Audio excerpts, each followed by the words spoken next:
Hi, everyone. My name is Kiana Mackey-Nance. I'm going to be leading this panel tonight. We have four incredible people in the digital field that will also be sharing more about themselves and the work that they do. This panel is about digital tools. They promise to make our lives easier and make our organizer jobs easier, but what do they actually deliver? Today we're going to be hearing from practitioners from various campaigns and organizations about which tools have made a difference for them, as well as what gaps still exist in the market. So I'm going to introduce our panelists, starting with Jewel Porter, who's next to me.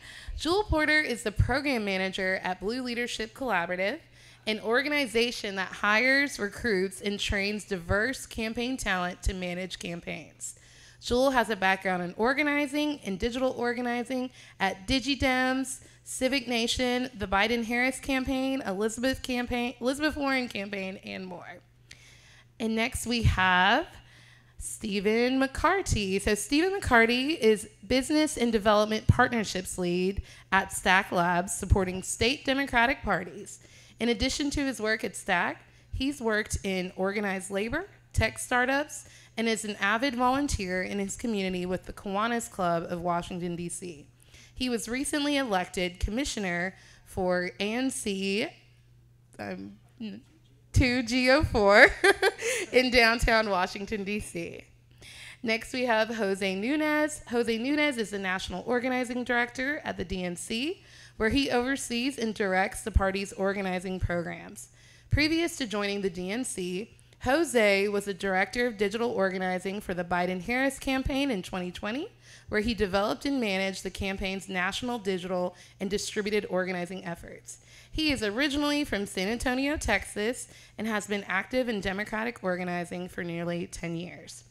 And last but not least, we have Zach Carroll. For over a decade, Zach has worked in the road in the toughest territory with a commitment to helping candidates from underrepresented communities beat the odds, including DNC Chair Jamie Harrison, Rep. Val Deming, Senator Tammy Duckworth, Rep. Andy Kim, the first Korean American Democrat elected to Congress. So give a hand to our panelists.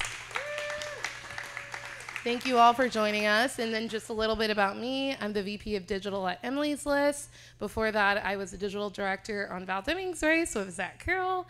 And I've just been working in digital and campaign space. So really excited to be here with these panelists, and we're just going to jump right in. All right, so first question, what the heck is digital? What does that mean when it comes to organizing? I know there's a lot of definitions that people may have. They're not sure what digital actually is. So if we could have someone actually define it for us. I'm happy to take this one first. Yes. Yeah, it is a big question. So I would actually put this into two different definitions. I put this in the context of mobilization, and then another in the context of organizing. When it comes to mobilization work, that's the context of bringing a lot of people together to take collective action. When I think about digital, that is purely technology and how it serves the purposes of bringing people together to take one collective action at mass. The other side of that is when in the context of organizing, digital is a way that we build community, that can be in the way that we identify communities or develop communities and how we support them. Digital comes in the form of being able to support everything from fundraising, organizing around shared issues and causes. But purely, in my opinion, digital is to serve as an asset and a resource in all the organizing and mobilization work we do across the space. That's my definition. Thank you. Does anyone else want to share?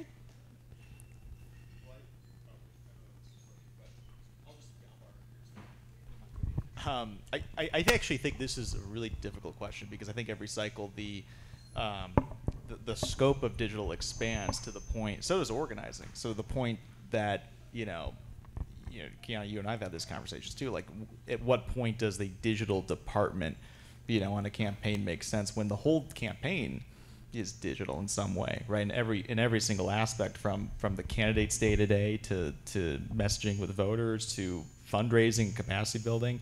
So I think part of what's really fascinating that everyone at this conference and in this space work on is to determine what are the different ways that, you know, to specialize within digital, right? Within the organizing space, within the mobilization space, and within just even like the day-to-day operations of a campaign. I mean, since COVID, I remember in 20, the digital director essentially became the deputy campaign manager because the whole campaign all of a sudden became digital, right? So I think we always have to assess what digital means every year, right? Not just in general.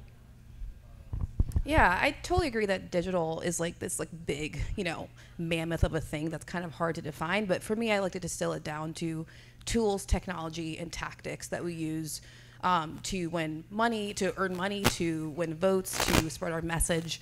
That's just like kind of how I like to distill it. And sorry if my mic is giving you a lot of back feed. Thank you so much. But yeah, I think for me, it's just tools, technology, tactics. But at the heart of it, good digital organizing is just, to Jose's point, just good organizing, using these these other tactics to more effectively reach voters where we know they all are, which is online. Sorry. Did you want to add anything? Good. Well, just like all of them said, I think this is really what's been emerging in this past couple cycles, is that digital cannot just be isolated by itself. It really needs to flow into all parts of the organization or campaign. And all of these are just great examples of how you do start to build a digital program. So in your opinion, what are those key characteristics of a successful digital program? I'm so sorry. Thank you. Hi, everyone. I use he, him pronouns, by the way. I think one of the key characteristics of any digital program is community. It all has to start with community, and it always has to be intentional and thoughtful.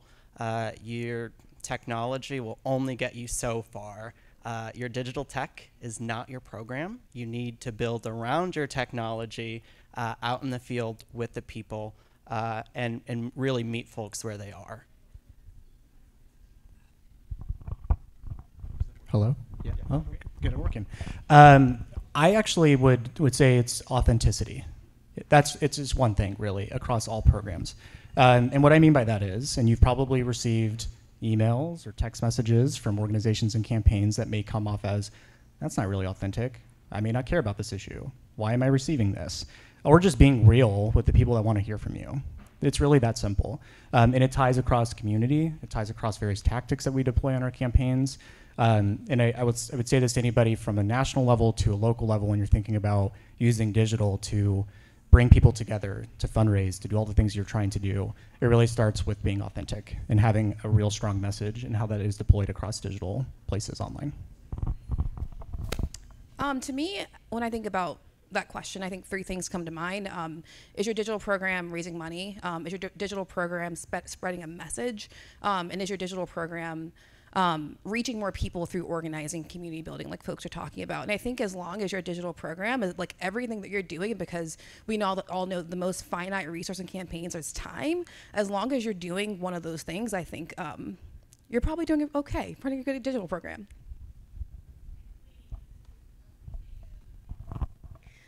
Well, thank you for that. And Jose, just like you said, that actually goes into our next question.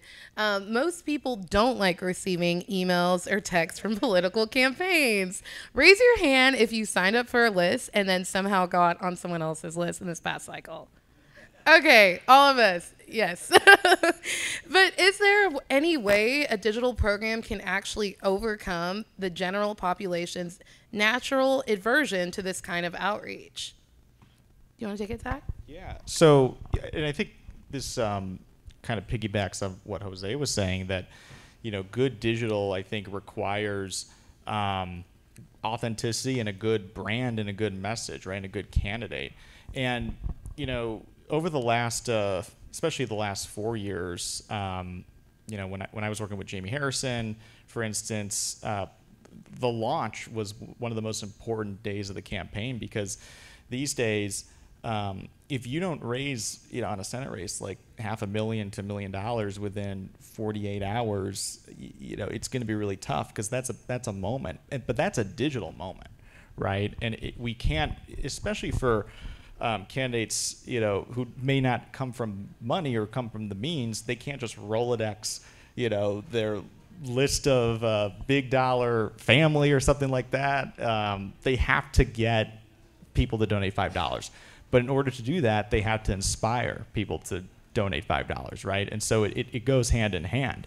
It's really important for whether it's a launch or even a debate, right, to be thinking about, how can we take advantage of the opportunity to communicate with masses of people when they're paying attention, right? And I would also argue that, these days the battle for attention is the first battle of any campaign, right? And that's also where digital comes in, whether it's digital media, earned media, or paid media, and ensuring that what you're saying is distilled to communicate in digital platforms, so that creates momentum, which then creates grassroots support in fundraising and also in volunteers.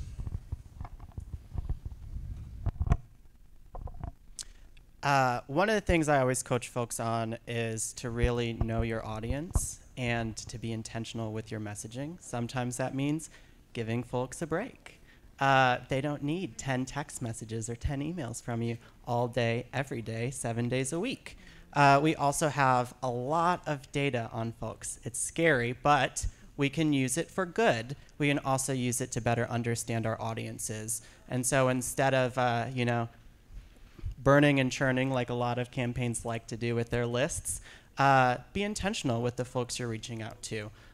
Understand your audience. Some people you'll ask for $500. Some people you'll ask for $5.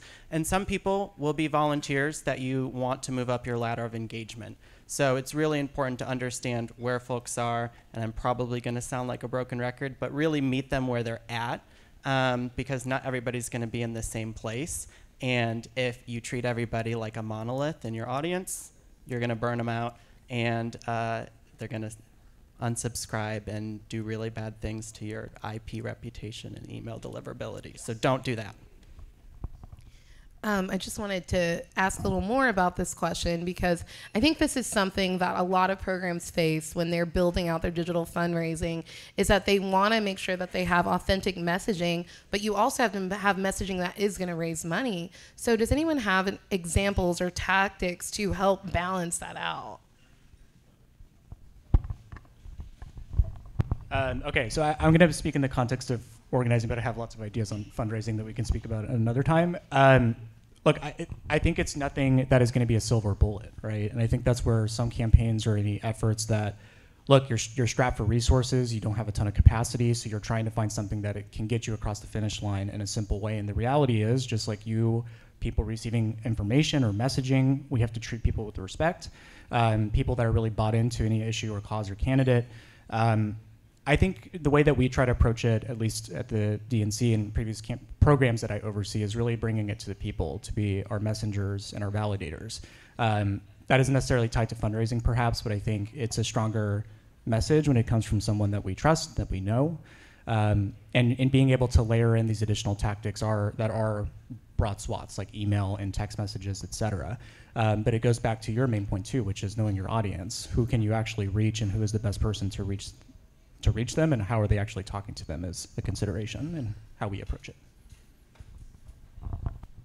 Sorry, I just agree hard with that, especially with Stephen's point about the audience piece. I think that that's so critical, but I think it's also important thinking about like how you're actually talking to people. Like no one's gonna read your really, really, really long email or text message. Like thinking about like brevity, thinking about things like making sure that like you have a clear call to action and that it's not buried, or just like really small things that you can do to try to break through the noise. But like that goes hand in hand with Stephen's point about the audience. And just agreed with everything that y'all said. Thank y'all. I'm learning. This is great. Yes, co-sign all of that. I think as this last cycle emerged, 2020, we raised historic numbers. We really had really strong programs. But then in 2022, some of our traditional tactics weren't working the same way. And a lot of new ones emerged. So thinking about that, what tools and technologies made the most difference during this last cycle?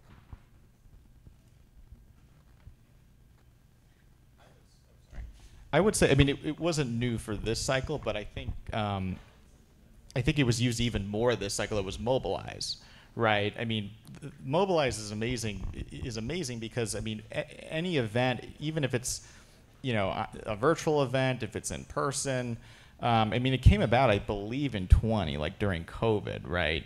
No, or it was maybe like 18 not. actually. 18? 17, Okay. 17, 18. Well, it got, yeah, you're right. Actually, it was 18. That's when I first saw it. But it became, you know, there used to be, you could do you could do it on Facebook, you could do Mobilize. Now it's like everything's on Mobilize, it seems like, you know, like in terms of like what to the point where the volunteers, the super vols, use Mobilize with their friends, right? So it's no longer just the campaign creating a Mobilize link.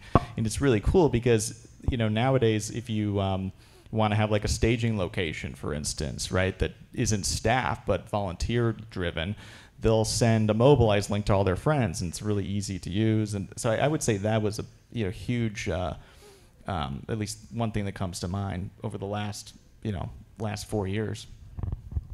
Yeah, we used to say that if it's not in Van, it doesn't exist. It should really be at this point, if it's not in Mobilize, like your event does not exist because you can't track anything. Like people don't know what's going on. They don't know like what Zoom link to use if it's a virtual event.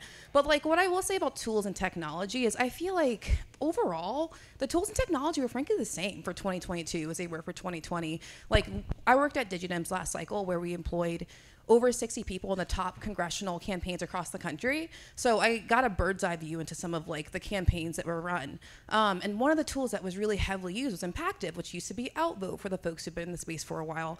And it's a tool that we use as well in 20, but we use it as a relational organizing tool. It's now become a tool that is a dialer. It has a peer-to-peer function. It has a social sharing function. Relational still a thing. Like it has like, you know, all these things like buried into one, but like at the end of the day, it's like, you know, not that different. I mean, it's different in the sense of like it's one with like, you know, package, but then you have other relational tools like Reach. You have like other peer-to-peer tools like Scale to Win, but like ultimately these tools are serving the same function. There's one tool, Comments and Sympathy, that my friend Nat was actually talking about that is a little bit different, and it's like a social listening tool that was used for like mis and disinfo and that sort of thing. But overall, the tools and tech like is like pretty stagnant right now, and I would love to see some innovations in that field to just like help us even more. Of course, the tool is supplementary to the tactic, but like the tool still like is important for like people to like actually use and navigate and that sort of thing. Okay, I have one additional one, plus one to some of the great ingenuity that's going on the relational tech side. We've been doing a lot of work on, I don't want to get network theory is how I'm going to describe this. The idea that going back to personal people that we know in our lives and us being the validators in the process, it's not just a conversation. And I would actually say to the panel before us who just do amazing work, some of these ideas that come from more well-resourced organizations, and I would say in the process of message direction, content, whether that be video creative, somebody was noting TikTok earlier and how that was raising money. There are so many places right now that us as a party, whether we be campaigns, myself as the party, trying to think through how we escalate resources and information through those channels, and us not being necessarily the messenger in the process. The technology that we've been playing around with is Greenfly, which also has, they have been subsidizing their costs to make sure that they can facilitate everything down to a local level campaign organization all the way up nationally. That is not an endorsement, by the way. That is just a resource out there that I know of that we've been using. But the way that it functions is, if you are ever wanting to organize online, or you're trying to understand, like, okay, well, I support the specific effort, but I don't understand what exactly I'm supposed to be talking about. You know, what are the things that we're actually prioritizing for a given quarter or a month or a week? You can access that information in one place and be able to quickly share that without having to like compile a bunch of stuff and give it back to the entity that provided the resources to you. So I think there's just a lot more ingenuity to Jules' point that I think we haven't really crack the surface when it comes to how we really support people in online communities across different generations, everything from Gen Z to millennial to the boomer age groups, and a lot more work that we could be doing there. But I'm excited about the future in terms of content and creative and taking that to the next level.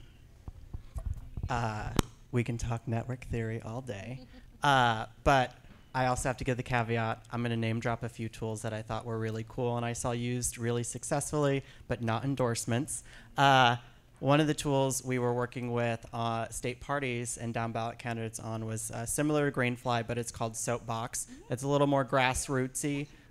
but it allows you to post questions, prompts, share them with your community, and collect videos. And then it will help you quickly brand them, add captions. Some of that, videography, having video production is usually one of the most expensive aspects of digital.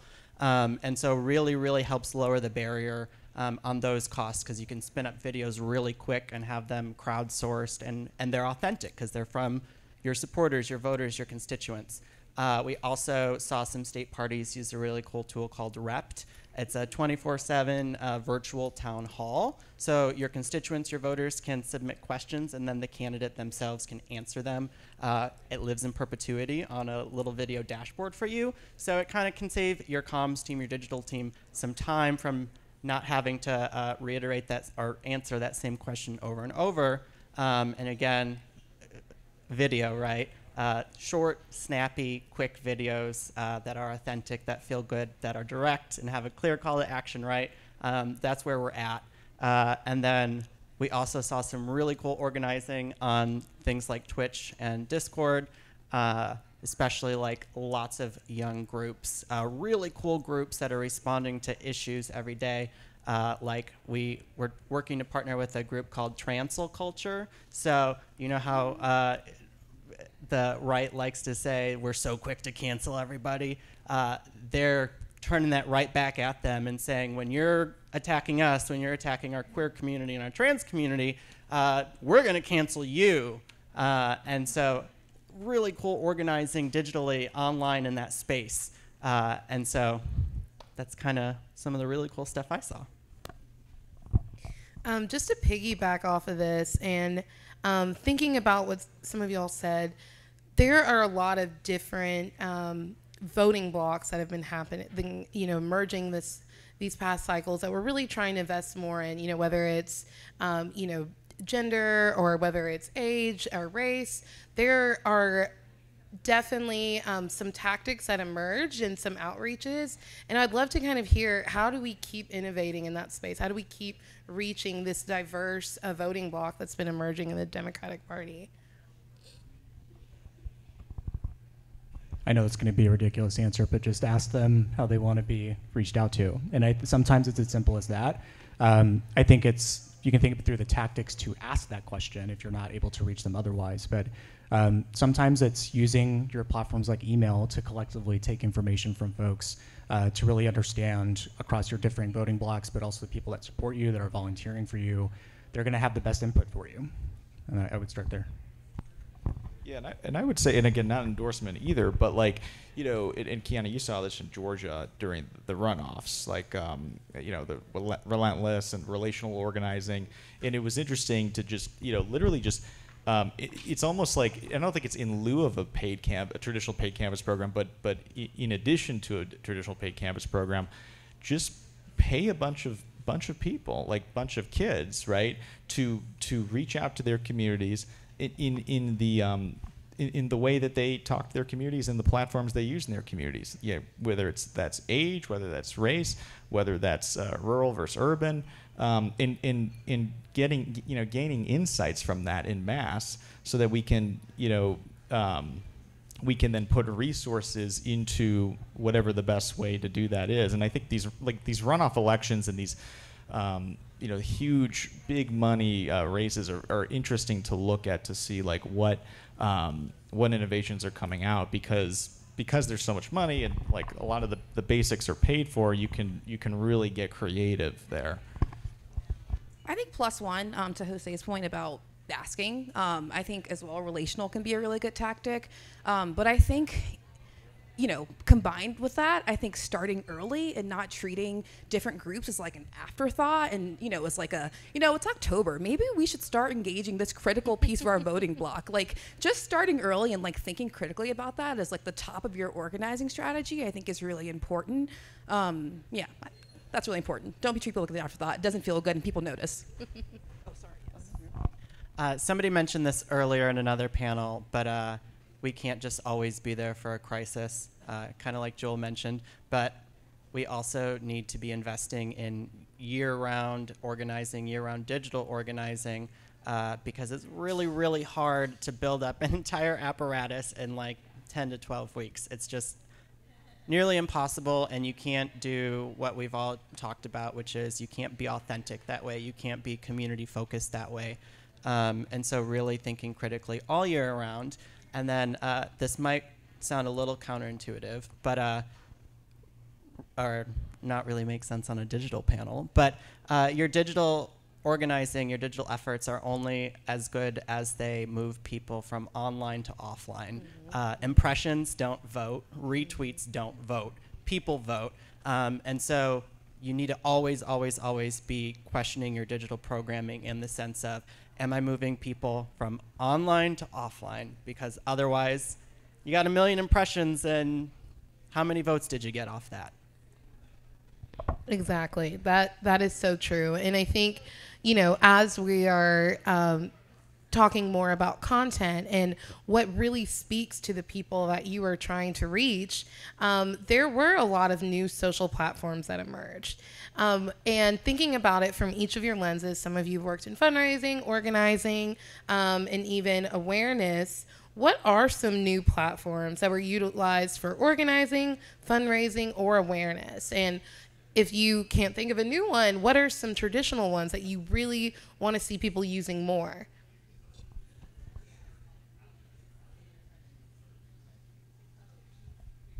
I think I'm just going to plus one to others. I think there's still a lot of work to do, but lots of ingenuity coming into the relational technology space. For folks that may not know what that term is, really community organizing work, right? Making sure that we are, again, the messengers and the validators of the people that we know, who really are the folks that are organizing our circle of people that can exist online and offline. And I think that's kind of like how this all goes full circle.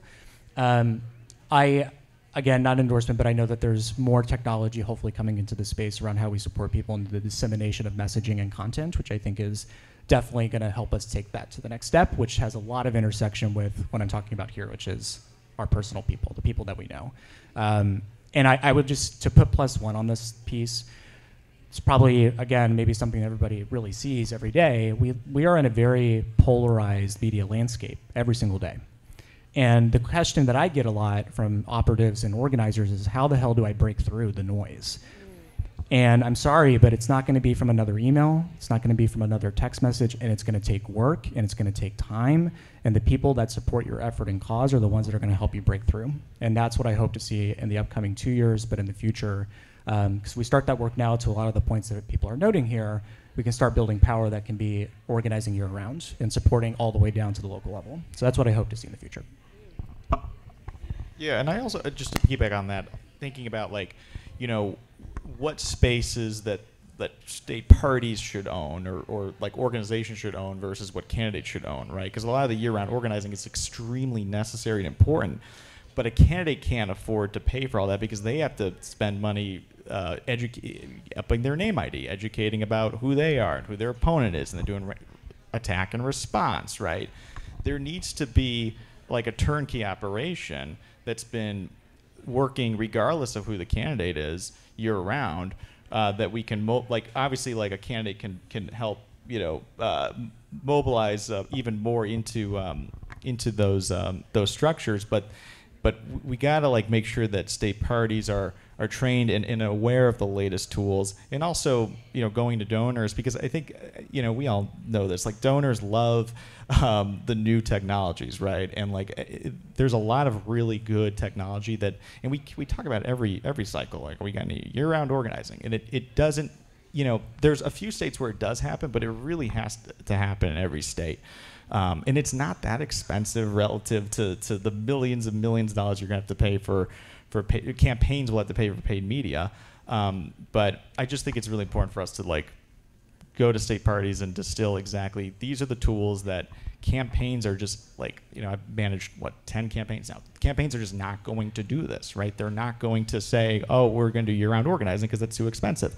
The parties have to take that off the campaigns. Zach teed me up pretty well and stole a little bit of my thunder, but definitely support your state parties. Amen. I say that because I work with them for a living, but I really, really mean it. My call to action later is actually going to have a donate link where you can donate to all 30 of the state parties we work with and share your power, split that donation. So please keep an eye on the slide later and send some money their way. But plus one to everything Zach said. They're the ones that we really need to be funding to help build power 365 days a year, every year. Coordinateds come in and they go. That's the nature of a coordinated. And so we really need to be focused on building state parties. And I'll also give a little bit of a plug. One of the ways that we at Stack Labs are trying to work with state parties is to really help them get technology to down ballot campaigns as they come around, as they get spun up and wound down. And so we're working on some technology of our own to really grease the wheels there and help them say, what do our candidates need? Oh, here you go. Get it in 1 or 2 clicks and get connected to the vendor that's going to help you make an impact in your community. So plus one, but support your state parties. So were there any approaches that looked promising at first but fell short of expectations? Hot take. Maybe not that hot. Like sometimes I think things are hot and they're actually not that hot. Relational. And it's not because relational's bad. Relational's actually very good. And we should do more relational organizing. And I think we just have a lot of room to grow. And it's because of to the points that have already been made. Like people treat relational like an afterthought a lot of the time. Like it's not something that's like as up front and center as it should be, especially in the age like, where, we're seeing like 4% connects on the dialer. Folks are not answering our text messages. Like you would think that, folks would lean more into this method that they can like actually have folks who like speak the language. And by that I don't mean like literal language. Y'all know what I mean. Like speak the language, speak the dialect, know who the people are to reach. Like I feel like relational, and there have been successful cases of it, like has been noted for Georgia and elsewhere, but it really wasn't a focus in 2022 and or in 2020 when as much as it should have been. And it's because you need people like really thinking about that program, really putting effort from the beginning to like run those sorts of programs and like not treating it as an afterthought of a program to like a dialer or like text messaging, because those things are great, but it's maybe not the best way for us to be reaching people. And I think that, larger entities should like think more about that and like hopefully employ more of it. So this is not me saying like F relational. It's actually me saying that relational is great and it has not been successful because we haven't given it the energy to make it so.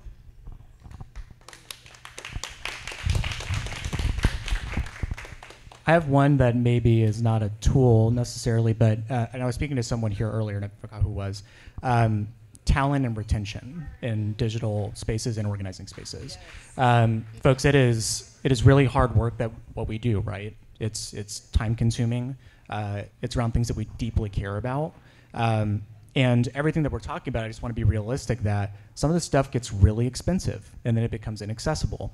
And how do you bring that not only into the electoral organizing space, but issue advocacy work, anything that's not specific to necessarily advocating on behalf of a candidate. But what I'm always interested in is, and maybe there's a technical lane there, but I thought there was a lot of work, and you did lots of great work on this, but something that can continue to take us to the next level when it comes to recruiting talent, retaining talent, and ensuring that those folks are treated with respect, but also that we are allowing escalation of those people and investing in them, because that's where the ingenuity comes from.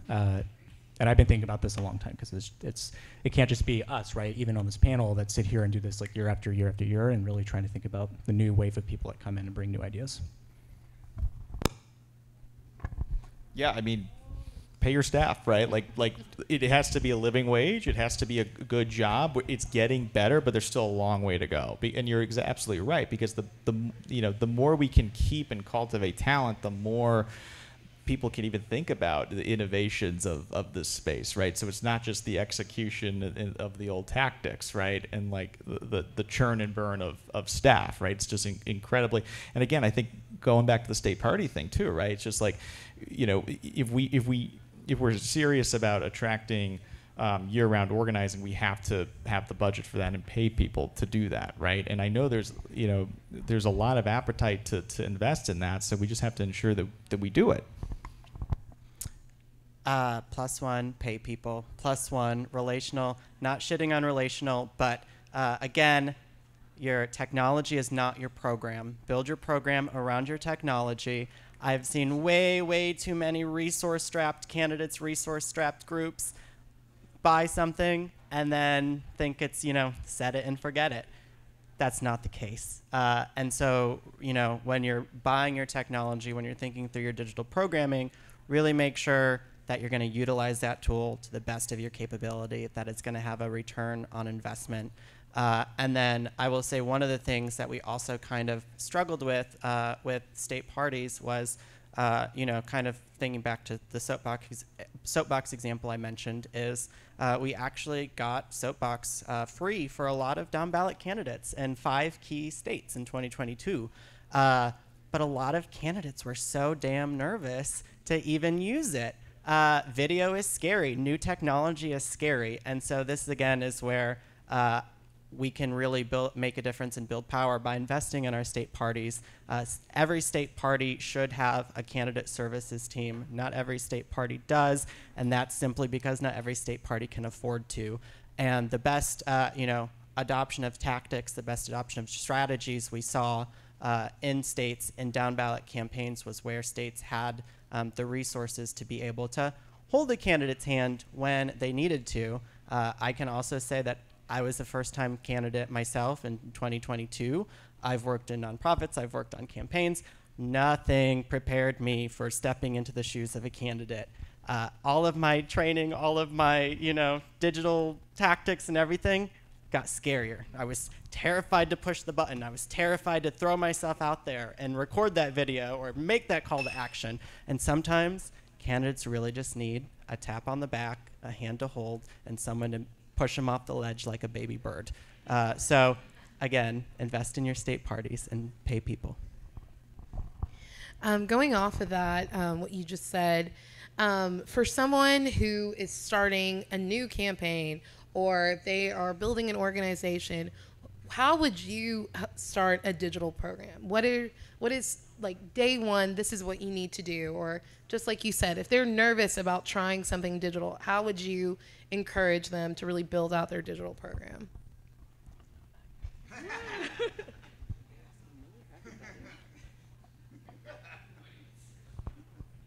I would like Jules' input on this one first. Jewel, what should we do?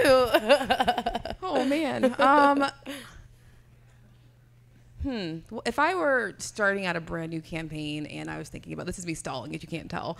I think for me, again, like I go back to the 3 things is what I'm doing raising money, is what I'm doing spreading my message, is what I'm doing organizing. But like the problem with that is if you're brand new, you've never run a campaign, like you don't even necessarily like know what that means or like, how to do that or what that should look like or like what the like tactical breakdowns are that like go along with that. So I don't know. I think that's a really hard question, but I think for me, like I would think about those 3 things, like how can I make sure that it fits into those buckets? How can I make sure that I'm meeting people online? How can I make sure that people know who I am, what I stand for, why they should care and why they should vote for me? How I can get people to like care enough to donate $3, $4, $5 to my campaign. Like I would think about those things, but frankly, it's really hard to break down into like I've never run a campaign sort of thing. I've never frankly launched a campaign. Oh, I guess that's actually not entirely true. Well, sorry, but like, well, I guess I'll talk a little bit about Made to Save. So I worked at an organization called Made to Save. Our whole thing was like getting shots in arms and communities of color. Like we know at the start when folks were starting to get shots, like it was mainly like black and brown folks who were not getting vaccinated. So we started this whole campaign. Basically, it was a bunch of campaign people. We like came together and we funded we sent like $7 million to organizations that were like actually doing work similar to that, like across the country. And like empowered them to then reach their communities. So we did some work there. We had to launch a campaign. I guess like our biggest things were like trying to get our message out. We frankly weren't raising money because we had already raised a lot of money from folks who like just gave us money, plus the government gave us money.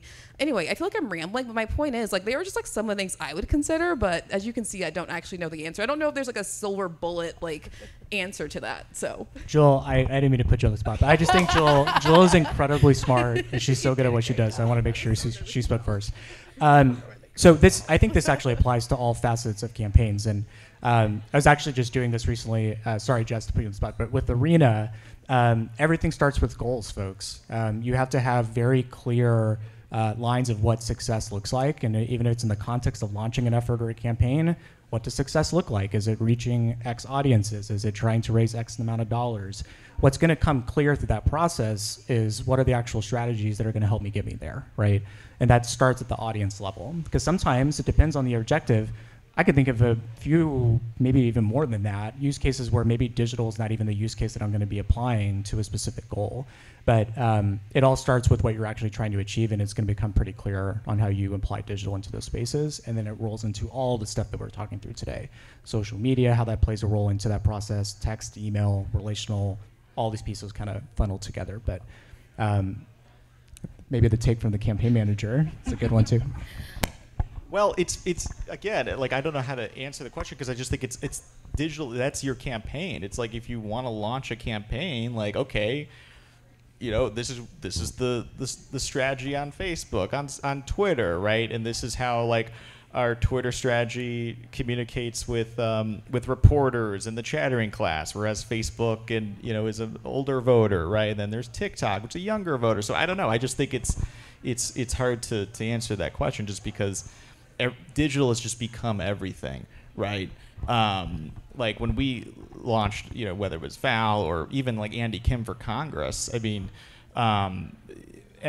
everything from what you're saying, what's the first thing you're saying, right? Like, on that launch day, you have to think about it like, okay, what from what you're saying is going to be a headline on digital news outlets, right? I don't even think you can think about it without, again, what we currently call digital today, right? Like, from every aspect. So it's just part of the launch checklist, right? The light box on the website, right, is like, I mean, that is a key to raising millions of dollars on a Senate race. So, yeah, I don't know if I'm answering the question correctly, but no, I think you all summed it up. That day one needs to be really capturing that message and figuring out how it's going to go forth. One other thing I'll say, though, sorry, is that, like, especially now, like, it used to be, you had to hire the finance director first. And I come from finance, like no shade on finance directors, but now I think it's like, you got to hire whoever's doing your digital, right? What we call the digital director, right? We did that in our campaign with Ryan Thompson, our deputy campaign manager, who was the chief technology officer at the DCCC. We chose him to launch this with us because we knew we needed the digital apparatus to work, right? From the texting to the social, you name it. I was at the same point. Like, day one should not be your launch day in terms of digital. Like, you should have already started thinking about a lot of that before you actually launch your campaign. Otherwise, like, people don't know where to go to find out who you are, how to donate, that sort of thing. We want to add to that. Sorry. No, you're fine. So now we're going to turn over to y'all to see what questions we have. I think we can take 2 questions. Yeah. So we'll start here because I love your yellow jumpsuit.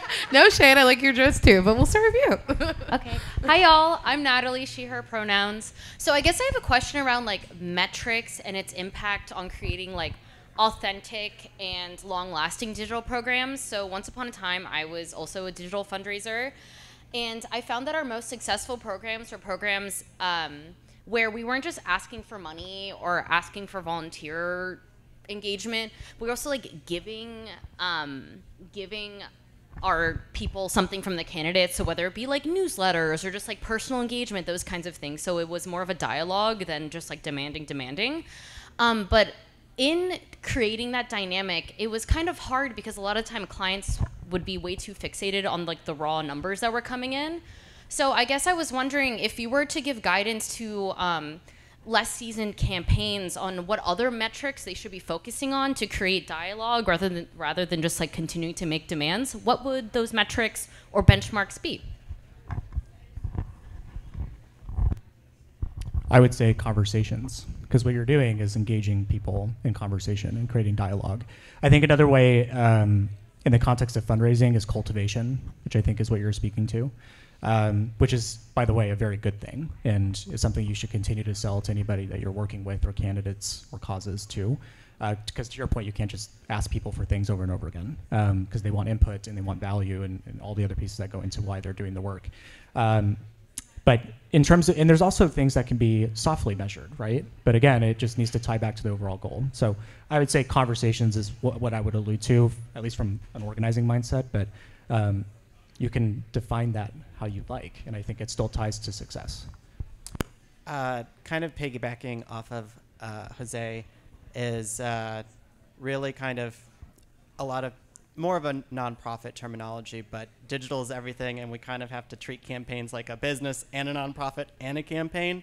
And so moving folks up that ladder of engagement, understanding that like you have a funnel and it's going to get smaller and smaller and smaller, and your goal is to convert people from the top of the funnel to the bottom of the funnel, and just be realistic, right? You're going to lose people. You're going to have people at the top that just sign a petition or sign up for your email list. That's all you're ever going to get for them. The important part is understand that and move on, because you want to cultivate your list, cultivate your community, and drive them towards action. So know your community, know where they are, and be okay with people staying at different stages of your ladder of engagement or your funnel. Okay, we're going to go over here.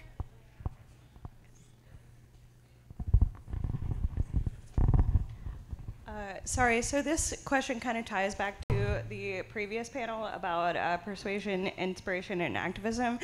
One of the previous questions talked about why the right seems to have so much power, and I feel like a lot of that is like presented in how much like media consolidation they have, like the Fox News and InfoWars, et cetera, like they all have this like codified, unified message, and like how to like, whereas like the left is so fractured, and like all the like we're so concerned with the discourse and like everyone's opinions, and like so how do we consolidate our message and like make it more unified so it has like is more powerful and projected, you know? Yeah.